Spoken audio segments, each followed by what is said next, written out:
شادی کی سالگرہ محض بیوی کی خوشی منانا کیسا ہے؟ شادی کی سالگرہ والے دن میاں بیوی کہیں باہر جانا چاہیں کہ آج شادی کا دن ہے، ٹوپی ڈرامہ ہے، فضول چیزیں ہیں، سمجھ رہے ہو؟ چھٹی والے دن باہر گھوم پھر کے آ جایا کرو، صحیح ہے؟ ہمیں تو اپنی برتھ ڈے کا پتہ ہی نہیں ہوتا، مجھے لوگ بتا رہے ہوتے ہیں آپ فلاں دن آپ کی برتھ ڈے تھی، فضول کام ہے۔ جیسے جیسے عمر زیادہ ہو رہی ہے تو ہمیں تو افسوس ہو رہا ہے کہ پیچھے اعمال کا جو ہے نا پوٹلا خالی ہے اور قبر قریب آ رہی ہے۔ تو شادی بھی جیسے جیسے پرانی ہو رہی ہے، نئی نئی شادی ہوتی ہے، تو اگر ریورس ہو رہے ہو نا میاں بیوی، خوشی منائیں کہ ہماری شادی 1 سال پیچھے چلی گئی، دوبارہ اور تھوڑے سے جوان ہو گئے ہم۔ جیسے جیسے آگے جا رہے ہیں تو بڈھے ہوتے جا رہے ہیں، سمجھ رہے ہیں؟ اب یہ فضول طریقوں سے انجوائے کرنے کا فائدہ نہیں ہے کہ ادھر ادھر جائیں، کھانے پینے کھائیں، اب بڈھے ہو رہے ہیں، اب قبر کی فکر شروع کر دیں، سمجھ رہے ہیں؟ اچھا ہو گیا بھائی؟ عورت کا انتقال ہونے کے بعد کیا اس عورت کا شوہر اس کا چہرہ دیکھ سکتا ہے؟ ہاں دیکھ سکتا ہے۔ ایک طلاق دے دی، دوبارہ رجوع کیا، 1 سال بعد پھر لڑائی ہوئی تو پھر طلاق دی، تو پہلی طلاق گنی جائے گی یا نہیں؟ گنی جائے گی، طلاق میں ریورس گیئر ہے ہی نہیں۔ جب ایک ہو گئی تو وہی مسئلہ میں کمپلیٹ کر دیتا ہوں جو میں بیان سے پہلے بتا رہا تھا، وہ جو میں نے موضوع شروع کیا تھا نا، وقت کا ضائع نہیں کرنا چاہیے کھیل کود میں اور ان چیزوں میں، تو وہ میں اگلے ہفتے انشاءاللہ اس کو مکمل کروں گا۔ تو یہ چونکہ ایک پی ٹی آئی کا ایک کرنٹ موضوع چل رہا تھا اس پر، اور تھوڑی سی بات میں اس پر بھی کروں گا، یہ جو ایک لڑکی کے ساتھ زیادتی ہوئی ہے قصور میں، اس کی میں وجوہات بیان کروں گا، ایسا ہو کیوں رہا ہے، اصل وجہ کو جب تک آپ کنٹرول نہیں کریں گے نا تو یہ واقعات ہوتے رہیں گے۔ بلکہ میں اسی کو پہلے چھیڑ دیتا ہوں، یہ جو اس طرح کے بچیوں کے ساتھ زیادتی کے اور پھر اس کے قتل کے واقعات ہوتے ہیں، اس میں الیکٹرانک میڈیا کا، ڈراموں فلموں کا بہت بڑا کردار ہے۔ ساری چیزیں شہوت بھڑکانے والی دکھائی جا رہی ہیں۔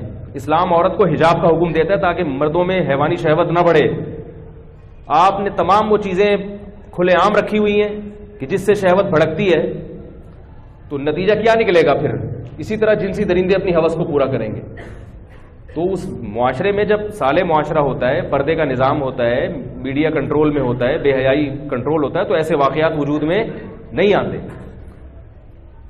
اس طرح جو ہے نا، یہ مجھے یاد ہے 8-10 سال پہلے مولانا اسلم شعوری صاحب کا ایک مضمون میں نے پڑھا تھا، مولانا اسلم شعوری شہید رحمہ اللہ تعالیٰ کے۔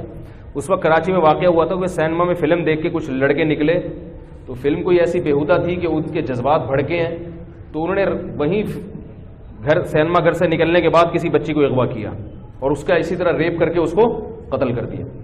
تو ظاہر ہے اس کا ذمہ دار وہ سینما گھر ہوگا کہ نہیں ہوگا، جو آپ کے نیگیٹو جذبات کو بھڑکا رہا ہے۔ اور اس کو اب میڈیا بڑے اچھے لیول لگا کے پیش کرتا ہے، آزادی، نسوانیت، حقوق نسواں کے نام پر نا، کہ عورت کو برقعے میں نہیں باندھو، وہ بھی آزاد ہے، اس کو بھی جینے کا حق ہے۔ تو یہ واقعات یورپ امریکہ میں اور بھی زیادہ ہوتے ہیں۔ ہمارے ایک رشتے دار یورپ کے کسی ملک میں تھے، میں ملک کا نام نہیں لوں گا، انہوں نے بتایا کہ میں نے 13 یا 14 سال کی بچی کو دیکھا جو بڑی خوبصورت تھی۔ کہہ رہے میں نے دیکھا کہ وہ ذہنی توازن خراب ہے اس کا، 13 یا 14 سال کی بچی تھی، کافی اس میں یعنی اٹریکٹیو تھی بہت زیادہ، لیکن اس کا ذہنی توازن خراب تھا۔ کہہ رہے میں نے تفتیش کی تو پتہ چلا اس کا اتنی مرتبہ ریپ ہوا ہے، جبری زنا اس سے اتنی مرتبہ ہوا ہے کہ ذہنی توازن کھو بیٹھی ہے۔ تو ان کے ہاں اس سے زیادہ واقعات ہوتے ہیں جتنے ہمارے یہاں ہوتے ہیں۔ یہ پہلی بات تو یہ دماغ میں بٹھا لیں، ہمارا چونکہ میڈیا ہمارے خلاف زیادہ ذہن بنا رہا ہے تو ہماری منفی خبروں کو بہت زیادہ اچھالا جاتا ہے۔ ان کے ہاں زیادہ ہوتے ہیں کیونکہ ان کے ہاں بے حیائی ہم سے زیادہ ہے، ان کو تو اپنے شہوت پہ کنٹرول ہی نہیں ہے، ان کو تو اگر یہ چیزیں نہ ملے نا تو پاگل ہو جائیں۔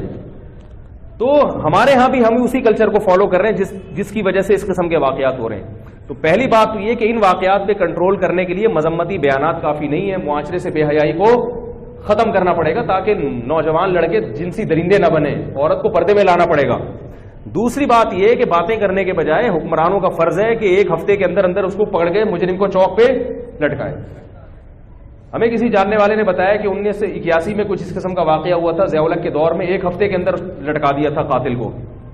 تو ایسا واقعہ اگر ہو تو بھائی پولیس حرکت میں آئے، حکومت ایکشن لے کہ قاتل کو فوراً پکڑو اور اس کو چوک پہ سب کے سامنے لٹکاؤ فوراً۔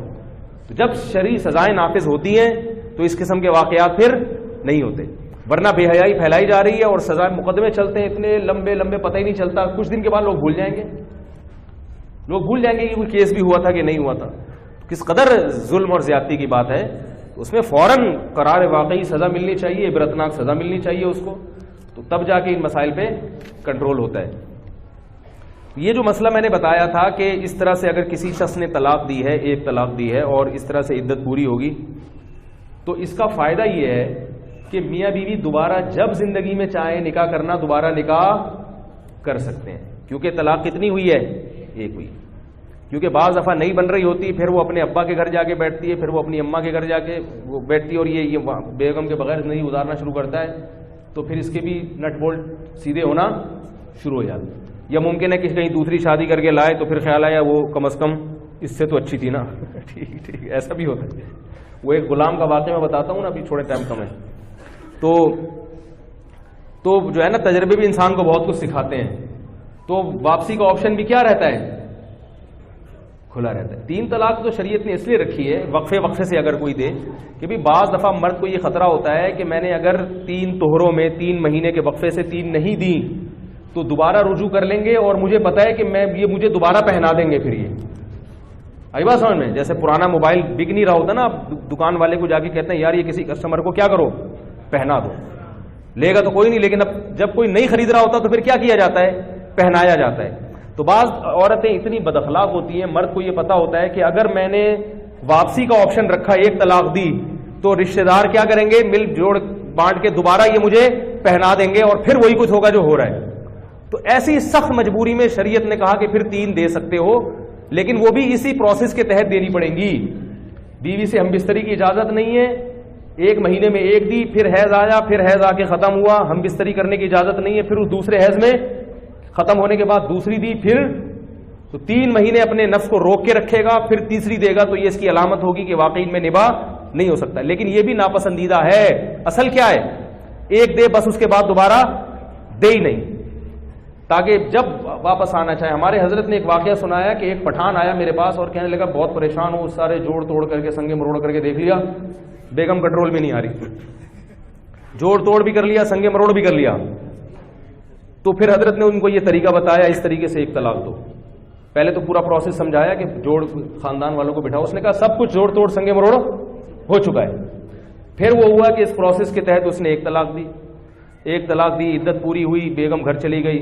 لوگوں نے بہت سمجھایا رجوع کر لے رجوع کر لے، اس نے کہا نہیں، ہمارا جس بیوی کے ساتھ گزارا نہیں، ہمارا دماغ پٹھان کا زبان ایک ہے۔ اب وہ پٹھان اپنا زبان پہ کیا ہو گیا، اڑ گیا، ہم نہیں اس کے ساتھ گزارا کرے گا۔ 3 مہینے گزر گئے، صبر کیا اس پٹھان نے، اس نے بولا ہمارا اس کے ساتھ گزارا نہیں ہے۔ لوگوں نے بھی کہا واقعی اگر ہوتا گزارا تو 3 مہینے کے اندر تو رجوع ہو ہی جاتا نا، نہیں کر رہا تو چھوڑو بس۔ اب وہ بیگم اپنے گھر چلی گئی۔ 1 سال کے بعد اس پٹھان کو کیا آیا ہے؟ خیال آیا، رشتہ ہی نہیں مل رہا تھا بیچارے کو، یا کوئی مسئلہ ہوگا یا مل رہا ہوگا ویسا نہیں مل رہا ہوگا۔ تو پھر یہ ہمارے حضرت کے پاس آیا، بولا وہ ہمارا بیوی ہم کو بہت یاد آتا ہے، ہمارا بیوی ہم کو بہت یاد آتا ہے۔ حضرت نے اس کو فرمایا کہ دیکھو تم نے شریعت کے مطابق طلاق دی ہے، اس کی برکت ہے کہ تمہارے لیے واپسی کا دروازہ کھلا ہو۔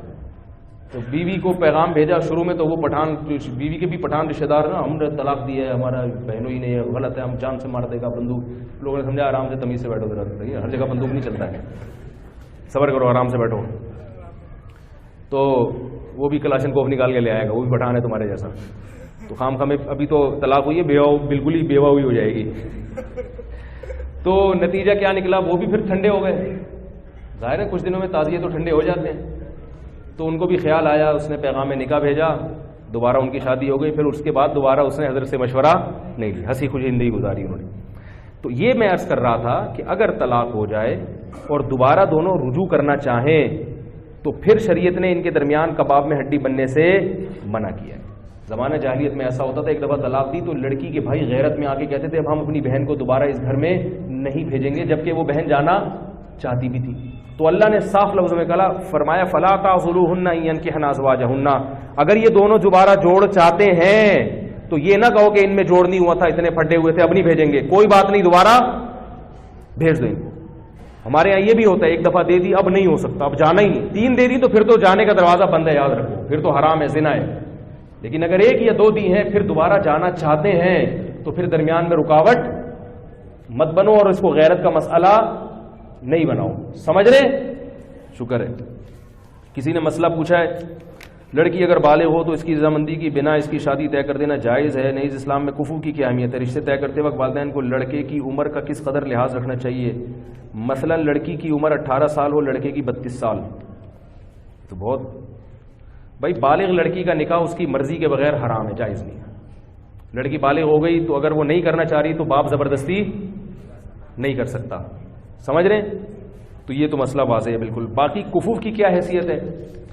تو کفو غیر کفو میں نکاح بھی غلط ہے، جائز ہے لیکن شریعت میں پسندیدہ کام جائز کسی مجبوری سے ہوتا ہے، بعض دفعہ نہیں مل رہا ہوتا۔ کفو کہتے ہیں کہ لڑکا جو ہے وہ لڑکی کے ہم پلہ ہو 6 چیزوں میں۔ اس کے دلائل کیا ہیں بھی اس کا ٹائم نہیں، میرے کو فوراً فیس بک پہ کون سی حدیث سے نکالا ہے، کون سی حدیث۔ ہر آدمی فنٹر ہے نا آج کل، فنٹر گیری تو بہت چل رہی ہے، آپ کو پتہ ہے، سارے مفتی بنے ہوئے۔ تو ہم پلہ میں جو نکاح ہوگا، ہم پلہ میں نکاح، حضرت زینب کا نکاح نبی صلی اللہ علیہ وسلم نے حضرت زید بن حارثہ سے کیا، مگر وہ نکاح کامیاب نہیں ہوا۔ اسی بنا پر فقہاء نے مسائل، اور اس پر چاروں ائمہ کا اتفاق ہے کہ باپ کے لیے یہ غلط ہے کہ وہ اپنی بیٹی کا نکاح غیر کفو میں کر دے، کیونکہ عورت شوہر کے ماتحت ہوتی ہے، اور جس کے ماتحت ہوتی ہے تو اس کا آپ سے درجے میں اونچا ہونا، آپ کبھی بھی ذہنی طور پر اپنے سر کا تاج کسی ایسے کو نہیں بناؤ گے جو آپ سے کمتر ہو بھائی، تاکہ وہ اس کو برتری کا احساس ہونا کہ میرا میاں ماشاءاللہ دیکھنے میں بھی کیا لگ رہا ہے، میاں لگ رہا ہے، ہاں میں اس کی اطاعت کروں گی۔ اگر آپ نے اس سے کمتر میں ایک بریگیڈیئر کی بیٹی ہے اور اس کی شادی ہو جائے بالکل بیچارے ایک لو لیول آدمی سے، ہے وہ بھی مسلمان، جنت میں جائے گا، لیکن یہ جوڑا آپس میں چلے گا نہیں۔ یہ اسلام دین فطرت ہے نا، وہی بات کرے گا جو ایک فطرت کے موافق ہو، جوڑا چلے گا نہیں آپس میں۔ تو فقہاء نے 6 چیزیں بیان کی ہیں کہ ان 6 چیزوں میں آپ کو جوڑ دیکھنا پڑے گا۔ مرد کے لیے نہیں ہے یہ، مرد تو اپنے سے کمتر میں نکاح کرے، الٹا ہو رہا ہے معاملہ، لڑکا دیکھ رہا ہے کہ لڑکی میں یہ 6 چیزیں ہیں یا نہیں ہیں۔ بھائی آپ کو تو اجازت دی ہے کہ آپ کمتر سے بھی کر سکتے ہیں، لڑکی کو کہا ہے کہ جب اس کی شادی ہوگی تو بندہ اس کے پیرالل ہونا چاہیے یا اس سے اونچا ہونا چاہیے۔ جب بندہ اونچا ہوگا تو عورت مرتبے میں مرد سے کم درجے کی ہوگی کہ نہیں ہوگی، پھر نکاح کامیاب چلے گا، کیونکہ مرد کا جب اونچا مقام ہے تو پھر ہونا چاہیے نا اس کا اونچا مقام۔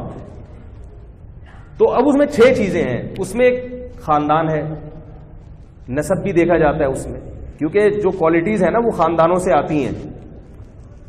یہ جو لوگ کہتے ہیں نا خاندان بندہ کچھ نہیں ہوتا ہے، میں یہ نہیں کہہ رہا غیر خاندان میں نہ کریں، غیر خاندان میں تو بالکل کرنی چاہیے شادی اگر جوڑ کا رشتہ مل رہا ہے، کمتر خاندان میں نہ کریں۔ کمتر کا مطلب کیا ہوتا ہے؟ بعض خاندان حرکتوں میں مشہور ہوتے ہیں، نیچ حرکتوں کی وجہ سے، یہ مطلب نہیں کہ ان میں ہر آدمی نیچ ہوتا ہے، لیکن بعض خاندان ایسے ہوتے ہیں کہ وہ حرکتوں میں کیا ہوتے ہیں، بول لو نا یار، مشہور ہوتا ہے کہ یہ کوئی اچھی فیملی نہیں، ان کے تمیز والے لوگ نہیں ہیں، یہ صحیح ہے نا، ان میں بعض لوگ اچھے بھی نکل آتے ہیں۔ یہ اس لیے کہہ رہا ہوں کہ اگر کوئی نیچ اچھے خاندان کا نہیں ہے تو اس کا مطلب نہیں کہ ہر آدمی برا ہے، لیکن بعض خاندانوں کی کوالٹیز ایسی ہوتی ہیں بندے کو پتہ چلا ہے بندہ خاندانی نہیں ہے، تو اس میں خاندان دیکھنا ہے۔ دوسرا اس کا پیشہ دیکھنا ہے، لڑکی بہت اونچے خاندان یعنی پیشے والی کی بیٹی ہے، مثال کے طور پر بہت بڑے آدمی کی بیٹی ہے، تو آپ اس کی شادی بالکل کسی لو لیول آدمی سے کر رہے ہیں تو یہ جوڑ کا رشتہ نہیں چلے گی، سمجھ رہے ہو؟ اسی طرح بہت ذہین لڑکی، اس کی شادی کسی مکھنچو سے کر رہے ہیں، اب وہ عورت کہے گی میں اپنے میاں سے زیادہ سمجھدار ہوں، اور یہ سال کم وقت کو پتہ ہی نہیں، وہ بات کرتا ہے تو آدمی کہتا ہے یار تم چپ ہی رہتے تو اچھا تھا۔ اس کو کیا کہتے ہیں؟ مکھنچو۔ بالکل یہ نہیں کہ تھوڑا بہت فرق تو چلتا ہے، بالکل ہی باولا سا ہے، بہت ہی باولا ٹائپ کا آدمی ہے، تو ذہین لڑکی کا گزارا ایسے باولے کے ساتھ نہیں ہوتا۔ اسی طرح مال دولت میں بھی، دولت کا مطلب وہ نہیں ہے جو آپ سمجھ رہے ہیں، ہمارے یہاں دولت مطلب بینک بیلنس زیادہ ہو، اس کو نہیں دیکھتی شریعت، کیونکہ پیسہ آنے جانے والی چیز ہے۔ دولت کا مطلب یہ ہے کہ وہ اتنا مہر دینے پر قدرت رکھتا ہو جتنا مہر اس خاندان میں لڑکی کا ہوتا ہے۔ باقی شریعت اس کے علاوہ دولت کو اس لیے دیکھتی کہ دولت آنے جانے والی چیز ہے، پنجابی میں کہتے ہیں آنے جانے والی چیز ہے، کیونکہ آپ غریب ہیں کل پیسے آ سکتے ہیں، آج پیسہ ہے تو کتنے لوگ ہیں شادی کی تو پیسہ تھا تھوڑے دن بعد کیا ہو گئے غریب ہو گئے، تو اس وقت دیکھا جائے گا کہ آپ اتنا مہر پے کر سکتے ہیں۔ باقی اگر دونوں ہاتھ دونوں پاؤں سلامت ہیں تو شریعت آپ کو دولت مند مانتی ہے کیونکہ آپ کما سکتے ہیں، تو یہ چیز ہے۔ اور اسلام دیکھا جاتا ہے اسی طرح دینداری دیکھی جاتی ہے. دینداری کا مطلب کہ اگر لڑکی دیندار ہے اور لڑکا کسی کبیرہ علانیہ گناہ میں مبتلا ہے تو وہ بھی اس لڑکی کے جوڑ کا نہیں ہے, کیونکہ یہ میچنگ کی شادی لڑکا تو عیسائی لڑکی سے بھی کر سکتا ہے کیونکہ وہ کمتر ہے نا, ماتحت ہوگی اس کے, لیکن لڑکی کا نکاح کے لیے دیکھنا پڑے گا کہ لڑکی اگر دیندار ہے, پردے دار ہے, تو آپ اس کی شادی کسی شرابی کبابی سے, بے دین آدمی سے نہیں کر سکتے. غلط ہو جائے گا یہ. شریعت آپ سے پوچھے گی, اللہ آپ سے قیامت کے دن سوال کرے گا کہ تمہاری بیٹی اتنی حیادار تھی, اس کو کسی ایسے آدمی کو تم نے کیوں پکڑا دی. سمجھ رہے؟ اور ایک اور چیز ہے فقہاء نے بیان کی ہے کہ علم جس عورت کے پاس ہے, عالمہ ہے, علم دین ہے مضبوط, ہر بنات المدارس سے نکلنے والی بچیاں عالمہ نہیں ہوتی ہیں, پہلے یہ دیکھیں, مضبوط علم دین ہے تو پھر غیر عالم اس کا کفو نہیں آ رہی بات. اگر کسی لڑکی کے پاس علم دین ہے مضبوط, بنات کے جو مدارس سے لڑکیاں نکل رہی ہیں نا, وہ سب کے پاس مضبوط علم نہیں ہوتا, لیکن اگر کوئی لڑکی واقعی ذی استعداد ہے, اچھی عالمہ ہے, تو اس کو غیر عالم سے اگر نکاح کریں گے تو یہ بھی کیا ہوگا, کفو, کیونکہ علم دین کی وجہ سے ایک برتری کا احساس پیدا ہوتا ہے. انسان کو پتا ہے مجھے شریعت معلوم ہے, بیوی کو پتا ہوگا کہ میں شریعت جانتی ہوں اور شوہر کیا ہے, فارغ ہے, بے شک دوسرے شعبوں میں ماہر ہے مگر اس فیلڈ میں فارغ ہے, تو وہ پھر کیا ہو جائے گا. ابھی جو عمران خان نکاح کر رہے ہیں وہ روحانی پیشوا ہیں, ان کی سنا ہے وہ کیا ہے, تو مجھے لگ رہا ہے عمران خان کہیں ایسا نہ ہو تیسری دفعہ بھی کیا ہو, تیسری دفعہ بھی پھر لوگ کہیں گے یار آپ اس معاملے میں عمران خان کا دفاع کر رہے ہیں, وہ تو طلاقوں پہ طلاقیں دیے جا رہے ہیں. تو عمران خان سے میں کہوں گا کہ اس سے اصلاحی تعلق پہلے ختم کریں, بولیں آج سے آپ میری پیر صاحبہ نہیں ہیں, اس کے بعد اس کو بیوی بنائیں, آج سے میں تمہارا پیر ہوں. دم کون کرے گا, تو اپنی بیگم سے کہے کہ اگر تم پہ جن چڑیل بھوت آیا یا محل نے, تو دم کون کرے گا, ہم کرے گا, یا مولانا فضل الرحمان صاحب سے کروا لیں گے. لیکن اب تم ہم پہ دم, یہ جی بات ہے, شوہر پہ جن آ رہا ہے, بیوی دم کر رہی ہے, تو عجیب سا ہو جائے گا نا, تو کہیں ایسا نہ دوبارہ طلاق ہو جائے.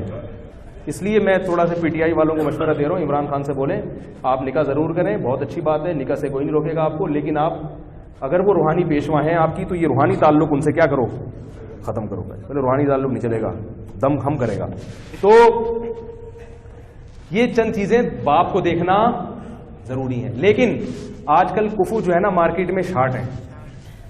ابا اگر یہ دیکھنا شروع کر دیں تو اس کا اصل حل یہ ہے کہ جو کفو ہے نا, اگر وہ اس پہ دوسری بیوی بنا کے دے دو, جو آپ کو کڑوا لگتا ہے پھر یہ لفظ, بھائی غیر کفو میں لڑکی کی شادی کرنے سے بہتر ہے کسی کفو والے کی دوسری بنا دو, کیونکہ وہ دوسری میں کامیابی کا چانس زیادہ ہے, لیکن غیر کفو میں کامیابی کا چانس کم ہے. اس میں ساری زندگی کڑوے گھونٹ پی پی کے عورت گزارتی ہے.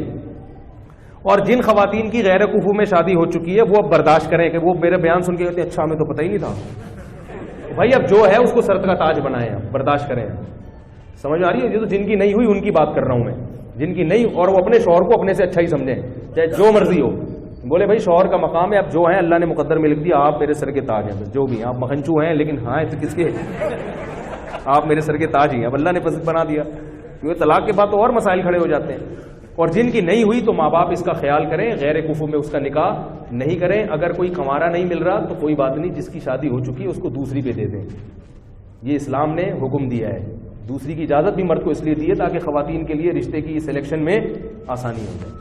اب یہاں سے ہمارے آپ کے اختلافات شروع ہو جائیں گے, اس لیے میں اس کو یہیں بند کرتا ہوں. اللہ تعالی ہم سب کو سمجھنے کی, عمل کرنے کی توفیق عطا فرمائے.